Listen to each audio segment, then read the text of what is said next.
വിവാദ പോഡ്കാസ്റ്റിൽ വ്യക്തത വരുത്തിയ ശശി തരൂർ MP രാഹുൽ ഗാന്ധിയുമായുള്ള കൂടിക്കാഴ്ചയ്ക്ക് 10 ദിവസം മുൻപുള്ള അഭിമുഖം എന്നാണ് തരൂർ പറഞ്ഞത്. ഒരു ക്ലാരിഫിക്കേഷൻ, രാഹുൽ ഗാന്ധിയുമായുള്ള കൂടിക്കാഴ്ചയ്ക്ക് ശേഷമാണ് ഇന്റർവ്യൂ എടുത്തത്? അല്ലല്ല, 10 ദിവസം മുമ്പ് എടുത്ത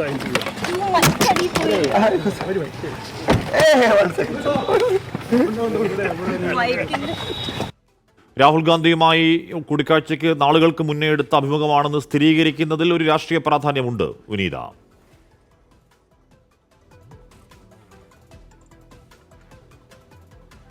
തീർച്ചയായും ഹാഷ്മി, ഞാനിപ്പോൾ നിൽക്കുന്നത് ശശി തരൂരിന്റെ ഡൽഹിയിലെ വസതിക്ക് മുൻപിലാണുള്ളത്. അല്പസമയം മുൻപാണ് അദ്ദേഹം ഇവിടെ നിന്ന് പുറത്തേക്ക് ഇറങ്ങിയത്. അതിനിടയിലായിരുന്നു അദ്ദേഹത്തിന്റെ ഒരു പ്രതികരണം വന്നിട്ടുണ്ടായിരുന്നത്. ഹാഷ്മി സൂചിപ്പിച്ചതുപോലെ തന്നെ അതിൽ ഏറ്റവും പ്രധാനമായും അദ്ദേഹം പറയുന്നത് അദ്ദേഹത്തിന്റെ ആ വിവാദമായിട്ടുള്ള പോഡ്കാസ്റ്റ്, അതിൽ വളരെ വ്യക്തമായി തന്നെ അദ്ദേഹത്തിന്റെ നിലപാടുകൾ അദ്ദേഹം പറയുന്നുണ്ടായിരുന്നു. തന്നെ പാർട്ടിക്ക് വേണ്ടെങ്കിൽ താൻ തന്റെ വഴിക്ക് പോകുമെന്ന് അദ്ദേഹത്തിന്റെ ആ കടുത്ത നിലപാട് വലിയ വിവാദങ്ങളിലേക്കും ഒപ്പം തന്നെ വലിയ ചർച്ചകൾക്കും ഒക്കെ തന്നെ വഴിവെച്ചിട്ടുണ്ടായിരുന്നു. അതിൽ ഏറ്റവും പ്രധാനമായും പറയേണ്ടത് ഈ രാഹുൽ ഗാന്ധിയുമായുള്ള, അതായത് ഹൈക്കമാൻഡുമായുള്ള കൂടിക്കാഴ്ചയ്ക്ക് പിന്നാലെയും ശശി തരൂർ അതൃപ്തൻ തന്നെയാണെന്ന തരത്തിലുള്ള ചില വാർത്തകളൊക്കെ തന്നെ പുറത്തു വന്നിട്ടുണ്ടായിരുന്നു. ഇപ്പോൾ അതിലാണ് ശശി തരൂർ ഒരു വ്യക്തത വരുത്തിയിരിക്കുന്നത്. താൻ ഈ രാഹുൽ ഗാന്ധിയുമായുള്ള കൂടിക്കാഴ്ച നടത്തിയതിനും 10 ദിവസം മുൻപെയാണ് ഈ ഇന്റർവ്യൂ, ഈ പോഡ്കാസ്റ്റ് മാധ്യമത്തിൽ അഭിമുഖം നൽകിയതെന്നാണ് അദ്ദേഹം വ്യക്തമാക്കിയിരിക്കുന്നത്. അതിൽ നിന്ന് തന്നെ ആ നിലപാട്, അതായത് താൻ ഈ കൂടിക്കാഴ്ചയ്ക്ക് ശേഷവും തനിക്ക് അതൃപ്തിയുണ്ട്, ആ കൂടിക്കാഴ്ചയിൽ താൻ കരുതിയതുപോലുള്ള കാര്യങ്ങളൊന്നും തന്നെ നടന്നിട്ടുണ്ടായിരുന്നില്ല തുടങ്ങിയ കാര്യങ്ങളൊക്കെ തന്നെ ഒരു ഭാഗത്ത് കൂടി തള്ളുക കൂടി ചെയ്യുകയാണ്